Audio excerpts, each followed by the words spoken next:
s'il faut qu'on remonte un peu la genèse de cette histoire euh, qui a déclenché cette opération, il y a eu un agent, je ne sais pas un militaire, un agent de la DGSP ou de la garde républicaine qui s'est fait massacrer par ces pépés noirs. Et donc, ce qui s'est fait aujourd'hui, c'est de la vengeance. Voilà pourquoi, sur le plan juridique, c'est une action qui est fausse de bout en bout. Donc, c'est de la vengeance. Mais nous savons que ces jeunes-là commettent des actes depuis fort longtemps. Tous les jours, même la société civile que nous sommes, nous décrions ces faits-là que ces jeunes posent dans les quartiers. L'État n'a pas agi. La police a fait ce qu'elle pouvait faire, la gendarmerie autant.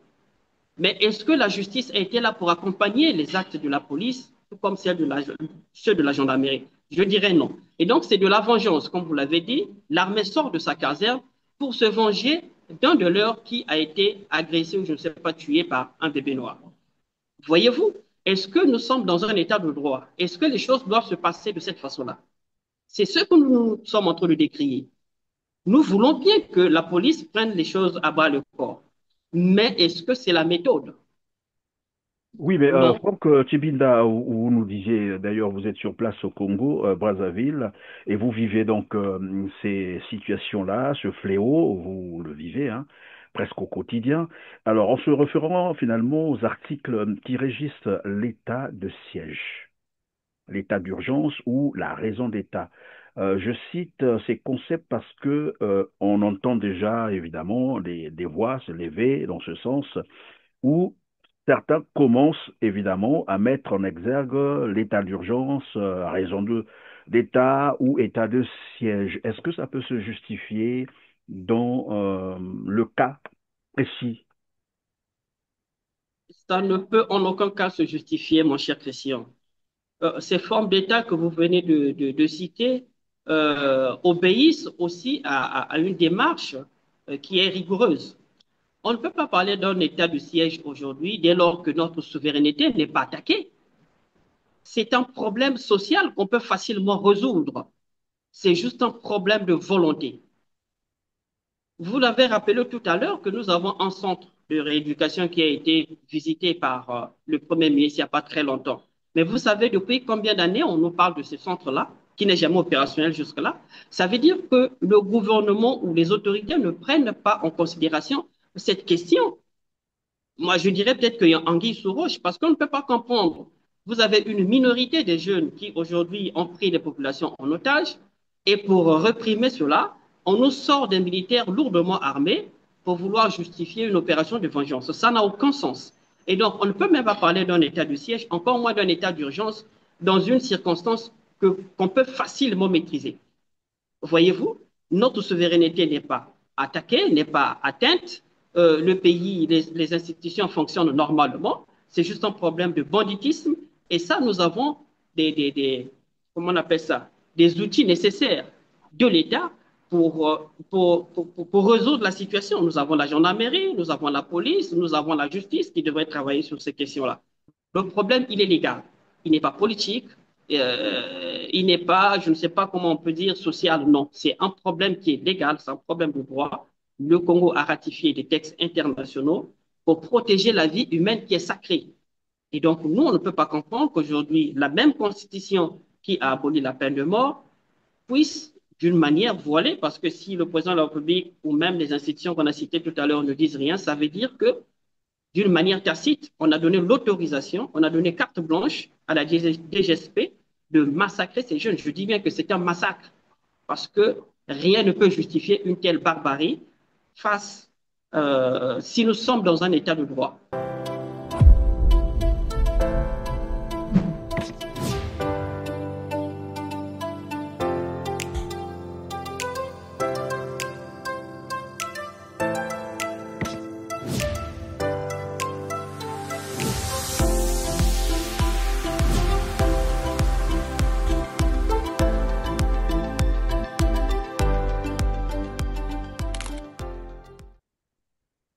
Bonjour Franck Tibinda, comment allez-vous? Bonjour, Monsieur Christian Perrin. Moi, je vais très bien, merci. Et j'espère que c'est la même chose chez vous là-bas. Oui, je vais très bien, merci Franck. Vous êtes directeur exécutif du programme d'assistance juridique pour l'égalité en droit, le PAGED. En tout cas, merci de vous joindre à nous sur R7 pour analyser la situation sécuritaire actuelle en République du Congo, en particulier l'opération Zéro Kuluna, initiée par le patron de la sécurité présidentielle, le général Serge Oboa, avec son unité DGSP, la Direction générale de la sécurité présidentielle, apparemment sans collaboration avec d'autres institutions de la République. Je souhaiterais d'emblée rappeler que les jeunes délinquants connus sous le nom Kuluna sont en partie responsables évidemment du climat de terreur qui prévaut dans les grandes villes au Congo-Brazzaville où ils commettent des crimes, des attaques à main armée et sont donc susceptibles de faire face à des sanctions sévères. Cependant, avec du recul, comment, là je vous pose donc la première question, Franck Chibinda, comment évaluez-vous cette opération de la DGSP qui consiste en des exécutions sommaires, massives, systématiques en plus et extrajudiciaires, des présumés jeunes délinquants, comme je l'ai dit tout à l'heure, appelés Koulouna? Merci, Christian, pour l'invitation. À cette question, ma réponse, elle est toute crue.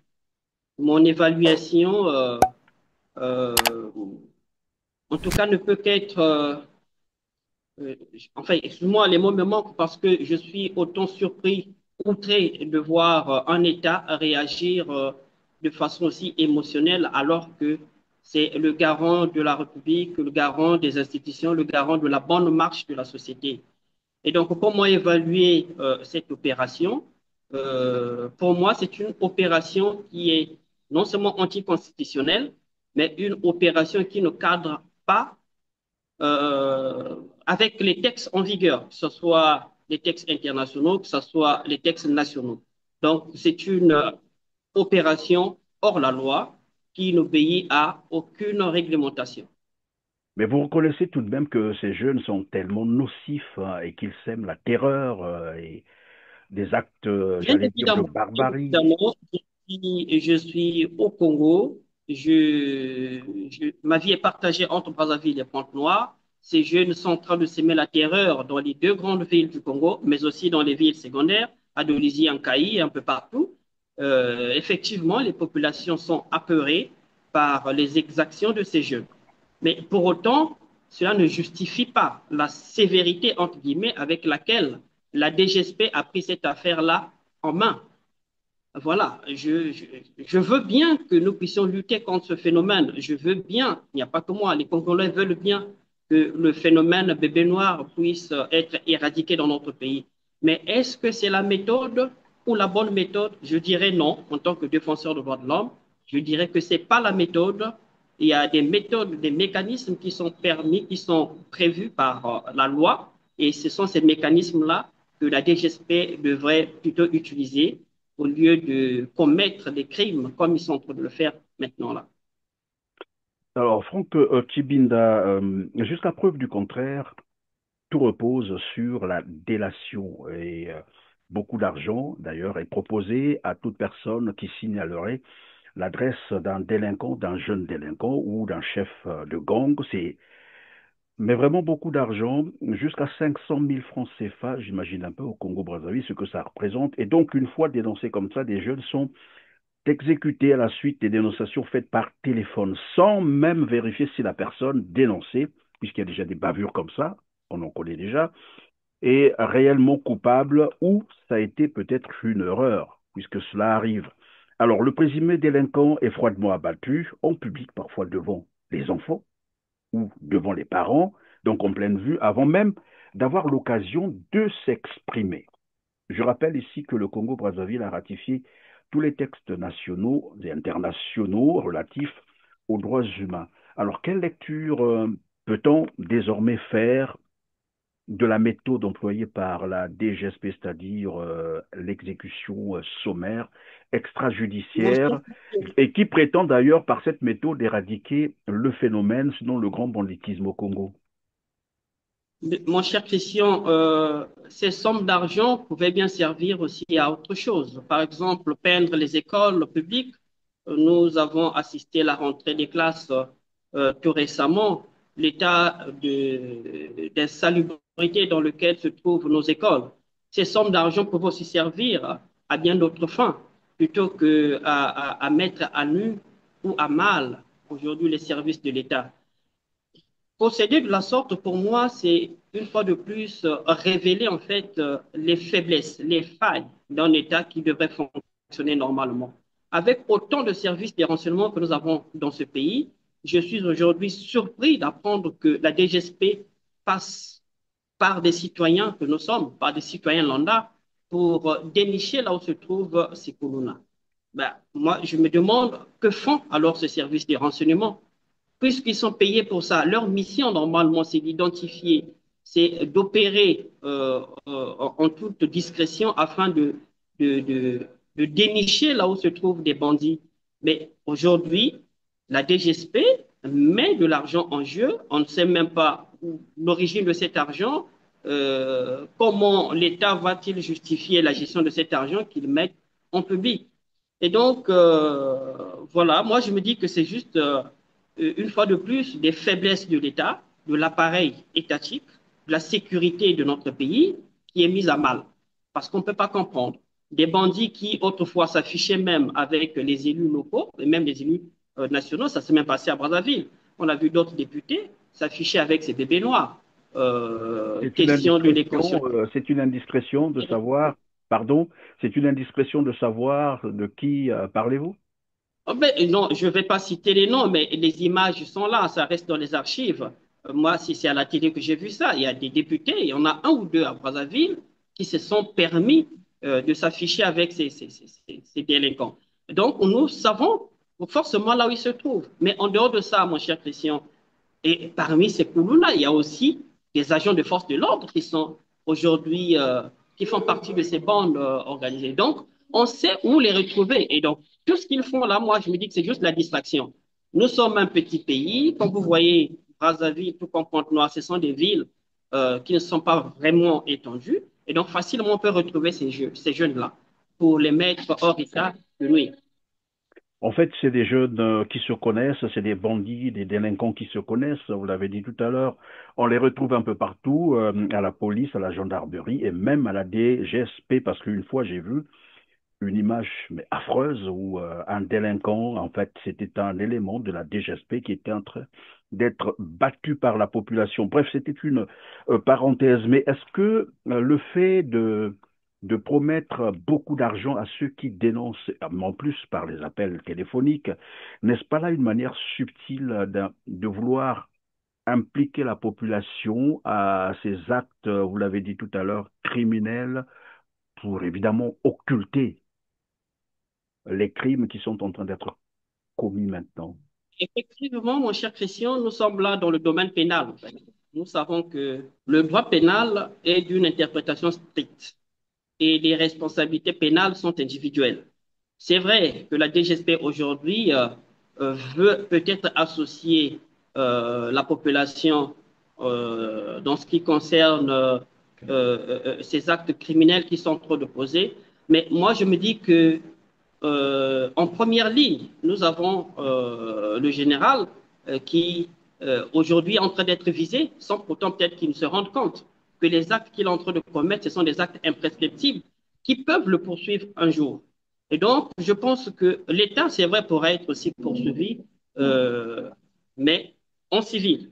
En civil plutôt, j'allais dire. Mais les actes pénaux aujourd'hui touchent la personne qui est en charge de cette action-là.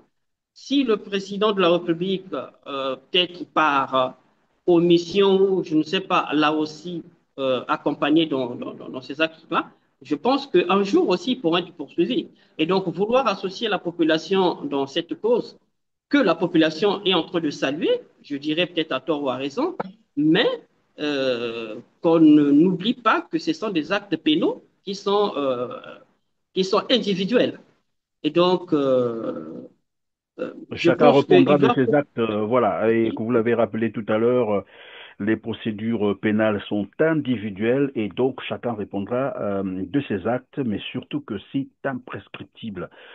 Fort Binda, Vous disiez tout à l'heure, et c'est ce que moi j'ai cru comprendre, que cette opération ne se justifie pas en l'état, c'est-à-dire telle que menée aujourd'hui par la DGSP, la Direction générale de la sécurité présidentielle, c'est-à-dire les exécutions sommaires, nous l'avons dit tout à l'heure, massives et systématiques, parce que finalement les victimes ne sont même pas écoutées, malheureusement, ils ne se prononcent pas, et extrajudiciaires.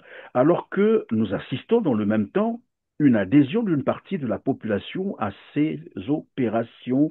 Et généralement, c'est une population qui argue. Je sais que vous les avez déjà entendus. Ils disent que ceux qui parlent de droit ou des lois ou du droit, c'est parce qu'ils n'ont pas conscience de la nocivité de ces jeunes délinquants. Vous entendez cela?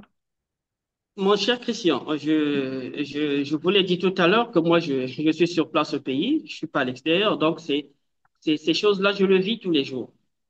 Mais on va rappeler une chose.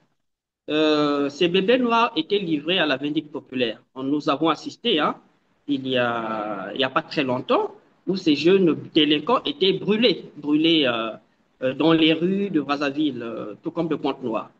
Mais comme c'était des actes que posaient des civils, donc des populations, mais on n'a pas vu l'opinion être divisée parce que c'était la clameur publique. Et donc, on pouvait peut-être comprendre la hargne qu'avait la population. Mais aujourd'hui, ce qui se passe, c'est que nous avons l'État face à des citoyens. Et ça touche directement les droits humains. Or, dans ce pays, nous avons un ministère qui s'occupe de ces questions des droits humains. Les droits humains, ce sont des droits qui sont inaliénables à la vie, à un être humain. Donc, il suffit que vous soyez un être humain, vous avez ces droits qui vous sont reconnus. Que vous soyez rebelle, que vous soyez criminel, que vous soyez un terroriste, ces droits vous sont reconnus. Et donc, l'État qui ne devrait pas agir par émotion, comme la population le fait aujourd'hui, parce que moi, je me dis que c'est la colère qui fait qu'aujourd'hui, la foule puisse acclamer ce qui se passe. Mais c'est un débat intellectuel. Je pense que l'État ne devrait pas sombrer dans la bassesse que nous sommes en train d'enregistrer maintenant, parce que l'État ne vit pas en autarcie. Nous avons ratifié des textes internationaux qui interdisent, qui prohibent les actes qui sont en train d'être commis actuellement. Le préambule de notre Constitution rappelle bel et bien son attachement à la Déclaration universelle des droits de l'homme. Vous avez l'article 8 de la Constitution qui a aboli la peine de mort. Sur la base de quoi on est en train d'exécuter ces jeunes.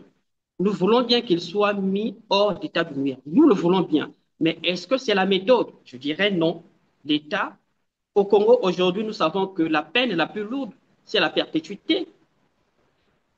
On pouvait bien aussi les arrêter, les mettre en prison. Si on n'a plus de place dans nos prisons, ce n'est pas l'argent qui manque à l'État congolais de construire des centres de réinsertion ou de rééducation. S'ils ont pu construire des immeubles, je ne sais pas, en 2, 3 ans, mais le phénomène bébé noir au Congo date depuis 10 ans. Est-ce qu'ils n'ont pas Oui, prévenu, ils n'ont pas plutôt prévu gérer cette crise-là? oui, Voilà, mais là aussi, ce sont des failles. pardon, Franck Tchibinda, tout à l'heure vous venez de l'évoquer, vous parlez des centres de rééducation ou d'encadrement, et nous savons qu'il y a, je crois, quelques semaines seulement, le Premier ministre est allé visiter le premier centre de rééducation à Aubéville. C'est dans La Buenza, les images existent. Et très curieusement, voilà, après cette visite, les jours qui ont suivi, on assiste à cette opération. Quelle lecture faites-vous de ce paradoxe? Quelque part, on promeut voilà, la rééducation, la réinsertion de ces jeunes délinquants. Ils l'ont bien dit, prononcé. C'était donc, ce sont là des, comment on appelle ça, un centre de rééducation. Je vais proposer à nos téléspectateurs un extrait de ce reportage et on revient sur le plateau.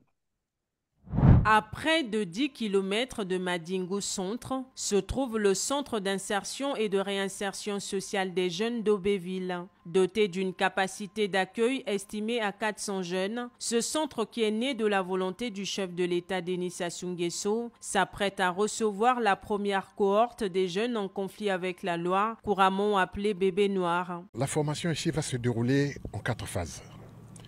La première phase, dite phase d'éducation civique, leurs activités seront chronométrées. Ils se déplaceront toujours en groupe. On va leur inculquer l'amour du pays, le respect des institutions, le respect des autres, le respect du bien public et puis la vie en communauté. Ces jeunes qui auront franchi la première phase qui va durer 3 mois vont commencer l'apprentissage des métiers. Dans le but de toucher du doigt le niveau d'exécution des travaux de ce centre, le Premier ministre Anatole Koliné-Makosso, avec à ses côtés Hugues Golondele et Rigobert Mabundu, respectivement ministres en charge de la jeunesse et de la recherche scientifique, ont eu droit à une visite guidée le 23 septembre courant, du centre de désintoxication à l'espace loisir, en passant par le centre de santé, l'amphithéâtre, les dortoirs, les salles de classe et les logements des encadreurs. Le chef du gouvernement a eu les mots justes pour apprécier le niveau d'exécution des travaux. Alors Franck, puisque les centres sont en construction, déjà presque achevés, pour la rééducation, la réinsertion, ils disent bien de ces jeunes Kuluna. Qu'est-ce qui peut encore expliquer que quelques jours après cette visite du Premier ministre et du ministre de la Jeunesse de ces centres, qu'on assiste désormais à un général qui est sorti de sa caserne, il faut le dire comme ça, en train d'exécuter les jeunes en question? Christian, tout à l'heure, vous avez dit que c'était un paradoxe. Moi, je dirais que ce n'est pas un. Ce n'est pas un paradoxe, en fait. Parce que s'il faut qu'on remonte un peu la genèse de cette histoire euh, qui a déclenché cette opération, il y a eu un agent, je ne suis pas un militaire, un agent de la DGSP ou de la garde républicaine qui s'est fait massacrer par ces pépés noirs. Et donc, ce qui s'est fait aujourd'hui, c'est de la vengeance. Voilà pourquoi, sur le plan juridique, c'est une action qui est fausse de bout en bout. Donc, c'est de la vengeance. Mais nous savons que ces jeunes-là commettent des actes depuis fort longtemps. Tous les jours, même la société civile que nous sommes, nous décrions ces faits-là que ces jeunes posent dans les quartiers. L'État n'a pas agi. La police a fait ce qu'elle pouvait faire, la gendarmerie autant. Mais est-ce que la justice a été là pour accompagner les actes de la police, tout comme ceux de la gendarmerie? Je dirais non. Et donc, c'est de la vengeance, comme vous l'avez dit. L'armée sort de sa caserne pour se venger d'un de leurs qui a été agressé ou je ne sais pas tué par un bébé noir. Voyez-vous, est-ce que nous sommes dans un état de droit? Est-ce que les choses doivent se passer de cette façon-là? C'est ce que nous sommes en train de décrire. Nous voulons bien que la police prenne les choses à bas le corps. Mais est-ce que c'est la méthode? Oui, mais Non. Franck Tchibinda, où vous nous disiez, d'ailleurs, vous êtes sur place au Congo, Brazzaville, et vous vivez donc ces situations-là, ce fléau, vous le vivez, hein, presque au quotidien. Alors, en se référant finalement aux articles qui régissent l'état de siège, l'état d'urgence ou la raison d'état. Je cite ces concepts parce que on entend déjà évidemment des voix se lever dans ce sens où certains commencent évidemment à mettre en exergue l'état d'urgence à raison d'état ou état de siège. Est-ce que ça peut se justifier dans le cas précis? Ça ne peut en aucun cas se justifier, mon cher Christian. Ces formes d'État que vous venez de citer obéissent aussi à une démarche qui est rigoureuse. On ne peut pas parler d'un état de siège aujourd'hui dès lors que notre souveraineté n'est pas attaquée. C'est un problème social qu'on peut facilement résoudre. C'est juste un problème de volonté. Vous l'avez rappelé tout à l'heure que nous avons un centre de rééducation qui a été visité par le Premier ministre il n'y a pas très longtemps. Mais vous savez depuis combien d'années on nous parle de ce centre-là, qui n'est jamais opérationnel jusque-là? Ça veut dire que le gouvernement ou les autorités ne prennent pas en considération cette question. Moi, je dirais peut-être qu'il y a anguille sous roche parce qu'on ne peut pas comprendre. Vous avez une minorité des jeunes qui aujourd'hui ont pris les populations en otage et pour réprimer cela, on nous sort des militaires lourdement armés pour vouloir justifier une opération de vengeance. Ça n'a aucun sens. Et donc, on ne peut même pas parler d'un état de siège, encore moins d'un état d'urgence dans une circonstance qu'on peut facilement maîtriser. Voyez-vous, notre souveraineté n'est pas attaquée, n'est pas atteinte. Le pays, les institutions fonctionnent normalement. C'est juste un problème de banditisme. Et ça, nous avons comment on appelle ça, des outils nécessaires de l'État pour résoudre la situation. Nous avons la gendarmerie, nous avons la police, nous avons la justice qui devrait travailler sur ces questions-là. Qu'est-ce qui peut expliquer le silence de toutes les institutions de la République du Congo actuellement? Je parle du Mais Parlement, du gouvernement, la justice. Pour parce toutes ces que institutions. enfin, c'est une opération, je disais tout à l'heure, qui est totalement illégale. Et aujourd'hui, le silence de ces institutions-là, c'est peut-être les gens pensent que c'est une question sensible. Je disais tout à l'heure, peut-être qu'il y a anguille sous roche, parce que si nous sommes réellement sur le plan légal, je ne vois pas pourquoi même le ministère de la Justice devrait rester à fond face à cette situation-là. Le procureur, ou plutôt le parquet, ne dit rien. Et ce qui est encore écœurant, c'est que vous avez même certains membres de la justice qui accompagnent, qui applaudissent ces opérations qui sont en train d'être menées sur le terrain. On se pose la question de savoir où sommes-nous? On est où là? Voyez-vous? Et donc, je pense que c'est un débat, je disais tout à l'heure, un débat intellectuel. Le problème, il est légal. Il n'est pas politique. Il n'est pas, je ne sais pas comment on peut dire, social. Non, c'est un problème qui est légal, c'est un problème de droit. Le Congo a ratifié des textes internationaux pour protéger la vie humaine qui est sacrée. Et donc, nous, on ne peut pas comprendre qu'aujourd'hui, la même constitution qui a aboli la peine de mort puisse, d'une manière voilée, parce que si le président de la République ou même les institutions qu'on a citées tout à l'heure ne disent rien, ça veut dire que, d'une manière tacite, on a donné l'autorisation, on a donné carte blanche à la DGSP de massacrer ces jeunes. Je dis bien que c'est un massacre, parce que rien ne peut justifier une telle barbarie face, si nous sommes dans un état de droit. Pour moi, c'est de la barbarie. Et comment interprétez-vous finalement, parce qu'on voit aussi hein, sur les réseaux sociaux comment les Congolais se déchaînent, certains qui affichent évidemment les photos des présumés délinquants pour dire un tel c'est un délinquant, il vit à telle autre adresse. Il y en a plein là qu'on est en train de voir ou qui en fait se réjouissent de ces actes criminels. Comment vous interprétez ça, vous qui êtes des droits de l'homme? Non, mais effectivement, vous avez dit tout à l'heure, comme vous avez parlé de la délation, mais il faudrait que les gens soient, je demanderais aux Congolais d'être prudents, parce que il y a des gens qui risquent d'être poursuivis pour diffamation, pour fausse accusation. Parce que je disais tout à l'heure que la loi pénale est Ou d'interprétation pour stricte. apologie ou pour apologie de crime. Nous sommes là dans le domaine, effectivement, nous sommes là dans le domaine des crimes. Quand vous dénoncez quelqu'un, il faudrait que vous soyez rassuré que vous avez réuni toutes les preuves d'accusation de la personne. Mais si tel n'est pas le cas, ne soyez pas surpris qu'après, la personne se retourne contre vous. Parce que ça, les gens ne le savent pas. Les gens agissent aujourd'hui par émotion. Les gens se disent que, ben voilà, c'est peut-être un fait de mode, il faut dénoncer, et tout en publiant même des images sans pourtant qu'ils aient mené une enquête pour être rassurés que la personne est bel et bien un sujet Kuluna au bébé noir. Je le disais tout à l'heure que nous partageons tous le même sentiment qu'éprouve la population aujourd'hui, parce que nous voulons bien que ce phénomène-là soit éradiqué. Mais le problème, ce n'est pas de cette façon-là que ça devrait être réglé. S'ils pensent que c'est de cette façon-là, mais les criminels, il y en a partout au Congo, il n'y a pas que les bébés noirs. Pourquoi cette politique de deux poids, deux mesures? D'un côté, quand les gens sont poursuivis, on évoque le principe de la présomption d'innocence, mais quand il s'agit des Koulouna, on les tue, on les tire à bout portant comme ça, sans jugement, sans pourtant qu'ils ne soient présentés devant un juge pour prononcer leur condamnation. Et on ne peut pas applaudir ça dans un État sérieux. On ne peut pas voilà, applaudir cela dans un état sérieux. Mais Franck Tibinda, quelle serait donc l'approche idéale pour mettre fin, j'allais dire, ou un terme à ce fléau qui prévisiblement ronge la société congolaise? Les mécanismes sont prévus. Aujourd'hui, si les autorités congolaises pensent que c'est urgent de mettre un terme à ce phénomène, l'appareil judiciaire peut être mis en contribution. En quoi faisant? On peut accélérer les procédures.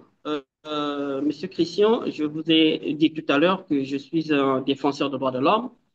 J'ai eu par le passé à rencontrer certaines autorités de la police où nous avons évoqué ces problèmes des détentions arbitraires de ces bébés noirs. Parce que à l'époque, enfin, même jusqu'à aujourd'hui, hein, ils sont nombreux, des bébés noirs qui croupissent dans les geôles et tout. Il y en a ceux qui sont libérés à partir des commissariats, simplement parce que au niveau de la maison d'arrêt, il n'y a plus de la place et tout. Voilà toutes les raisons que vous connaissez. Franck, je ne sais pas, vous allez nous le dire si c'est vrai ou faux, mais certains nous ont dit que ces bébés noirs, parfois qui sont arrêtés, ils sont libérés, ils sont parfois libérés moyennant de l'argent qu'ils payent. C'est possible, c'est possible. Mais à ce que je sache, comme je le disais tout à l'heure, j'ai eu à échanger avec quelques commissaires à l'époque à Brazzaville. Vous savez, la police et même la gendarmerie aujourd'hui se trouvent entre le marteau et l'enclume. D'un côté, ils doivent respecter les procédures légales de détention des présumés coupables, et de l'autre côté, ils sont aussi pressés par la clameur publique. Ce que vous dites aujourd'hui, effectivement, il y a des suspicions dans ce sens-là, qu'il y a des bébés noirs qui sont parfois libérés à coup des billets de banque. Ça, je ne saurais le confirmer, mais je disais tout à l'heure que c'est possible. Mais qu'est-ce qui se passe aujourd'hui? Quand on arrête un bandit ou un bébé noir et tout, il y a des procédures qui doivent être respectées. Mais le délai de garde à vue, nous savons que c'est 72 heures maximum. Mais dès lors que vous avez un parquet qui n'est pas dynamique et que le délai de garde à vue dépasse au niveau du commissariat, le commissaire, parfois, est forcé de relaxer le prévenu. Et ensuite, qu'est-ce qui va se passer? La population dira que voilà, ce dernier a reçu de l'argent pour libérer. Mais parfois, ce dernier n'a fait que respecter en fait les procédures légales. Et donc, je pense que les autorités congolaises ont toutes les manettes possibles pour résoudre ce problème. On peut accélérer les procédures en créant, par exemple, un tribunal spécial. Nous l'avons vu en RDC, par exemple, là à côté. On nous a fait une démonstration. On peut créer un tribunal spécial, arrêter ces jeunes-là. On peut lancer, par exemple, une opération d'envergure pour les arrêter, les juger et les condamner à perpétuité. Ça, c'est une des possibilités que nous avons. Vous avez aussi évoqué tout à l'heure les centres de rééducation de l'Oudima, mais le Congo est vaste. On peut aussi en construire d'autres à Ouesso ou un peu partout et arrêter ces jeunes-là. Nous avons un problème d'insuffisance alimentaire chez nous au Congo. Ces jeunes-là peuvent être mis à contribution, condamnés à des travaux forcés. Ils peuvent aller faire l'agriculture. Ils peuvent être recyclés, ils peuvent être encadrés et servir demain dans le pays. Mais les exécuter comme ça se passe comme ça, je pense que c'est pas celle-là la solution.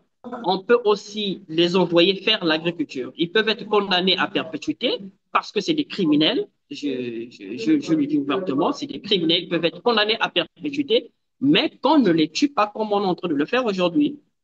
Qu'on respecte au moins le droit. Merci Franck Tchibinda, nous sommes pratiquement à la fin de cette émission. Alors, quelles sont donc les initiatives, s'il en existe bien entendu, hein, que les ONG, la société civile euh, ont mises en branle, s'il faut le dire, en marche pour tenter évidemment de rappeler la DGST à l'ordre? Pour l'instant, ce sont des déclarations unilatérales. Donc, c'est chaque organisation qui est en train de faire des déclarations pour condamner cette opération. Mais je pense que certaines organisations qui se retrouvent dans des consortiums vont aussi prendre position de façon collégiale afin de dénoncer ce qui se passe. Nous voulons juste rappeler nos autorités que nous ne sommes pas contre le fait qu'il faut éradiquer le phénomène du baignoire. Nous ne sommes pas du tout contre. Mais le problème, c'est que l'État doit respecter ses engagements qu'il a pris vis-à-vis de ses citoyens, mais aussi vis-à-vis de la communauté internationale. Et donc, les ONG qui se regroupent dans des consortiums, qui se retrouvent dans des consortiums, pourront peut-être faire des déclarations collégiales, mais pour l'instant, le PAGED, par exemple, fera sa déclaration. J'ai lu dernièrement la déclaration du CAD, Centre d'action de développement, et j'ai aussi lu la déclaration de la note d'opposition de l'Observatoire congolais des droits de l'homme. Et donc, je pense que ça bouge. Voilà. Tous nous sommes au moins unanimes sur ce point-là qu'il faut condamner la façon de faire de la DGSP. Elle n'est pas du tout légale. Et donc, je pense que les autorités devraient en prendre conscience, faire les choses en respectant les textes qu'ils ont eux-mêmes ratifiés. Voilà, c'est la dernière question. Franck Chibinda, vous êtes sur place, vous vivez ces événements, vous vivez cette opération, vous avez même parlé de crimes contre l'humanité, des crimes qui sont imprescriptibles. Est-ce qu'on peut penser que finalement, vous arriverez peut-être, pourquoi pas, dans un futur proche ou lointain, à poursuivre finalement cette entité, cette unité qui est en train de commettre des crimes en justice? Non, mais il faut d'abord partir de la définition de la nature de ces crimes. Ce sont des crimes imprescriptibles, mon cher Christian. Ce sont des crimes. Et un crime est imprescriptible. Voilà pourquoi je disais tout à l'heure que nous présentons maintenant là, comme étant des conseils des autorités, qu'ils arrêtent de faire ce qu'ils sont en train de faire. Parce que ça risque de se retourner contre eux un jour. Parce que les familles de ces bébés noirs, aujourd'hui, c'est vrai, ces familles sont apeurées. Elles ne peuvent rien faire. Mais demain, après-demain, un parent peut se lever pour dire, écoutez, moi, mon enfant a été tué euh, en n'obéissant pas aux procédures légales. Et il peut poursuivre, il peut porter plainte. Et ça, c'est pas nous qui le disons, mais c'est le droit qui le dit. La loi prévoit tous ces mécanismes. Ce sont donc des faits pénaux et c'est des crimes. Et des crimes, vous l'avez dit tout à l'heure, c'est un crime contre l'humanité. Parce que tuer des gens tels que ça se fait là, même la communauté internationale est en train de monitorer ces actes.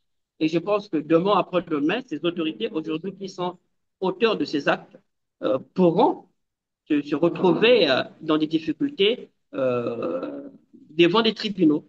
Ça peut arriver. Merci, ça peut arriver et donc chacun est prévenu. Surtout, ne dites pas un jour que vous n'étiez pas prévenu. Merci Franck Chibinda d'avoir été avec nous. Je rappelle que vous êtes directeur exécutif du programme d'assistance juridique pour l'égalité en droit, un sigle PAGED. Ça a été un énorme plaisir de vous avoir eu sur notre plateau. Merci d'avoir répondu à nos questions. Merci beaucoup, M. Christian.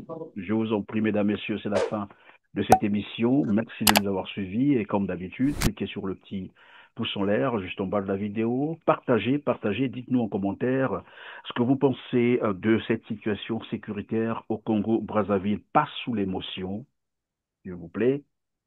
Mais nous voulons des arguments, voilà, soutenus, pourquoi pas.